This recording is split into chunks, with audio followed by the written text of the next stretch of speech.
কালি ছাৰে মোক অসমীয়াৰ পৰা ইংৰাজীলৈ এটা ট্ৰেন্সলেট দিছিল সেইটো আছিল পঢ়িলে এনেকৈ পঢ়া যাতে ভৱিষ্যতত কামত লাগে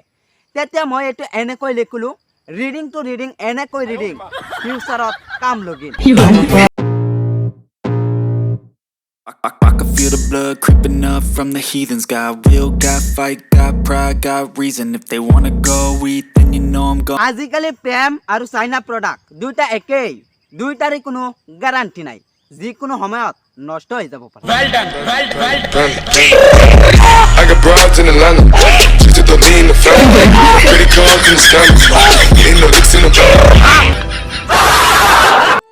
তো গাইজ ভিডিঅ'টোৰ মাজতে আপোনালোকক এটা কথা কৈ দিওঁ যিসকলে এতিয়া আমাৰ এই ভিডিঅ'টো চাই আছে তেওঁলোকে প্লিজ ভিডিঅ'টোত এটা লাইক কৰি দিব আৰু নতুন হৈ থাকিলে চেনেলটো ছাবস্ক্ৰাইব কৰি আমি আগবাঢ়ি যোৱাত সহায় কৰি দিব আৰু কেইটামান ভিডিঅ' আছে এই ভিডিঅ' ক্লিপকেইটা চাই আপোনালোকে এনজয় কৰক আই হেভ এ গভীৰ প্ৰশ্ন আমাৰ মনটো কি প্লাষ্টিকৰ যে যিকোনো সময়ত নষ্ট হৈ যায়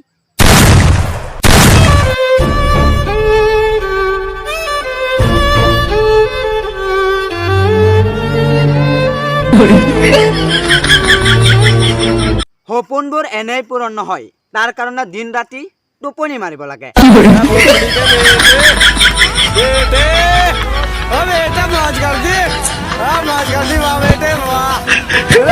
তো গাইজ আজি এজনৰ মন ভাঙিবলৈ গৈ আছো এই লাঠি ললো আৰু কি লাগিব मार मार का खोपड़ी तोड़ साले का मार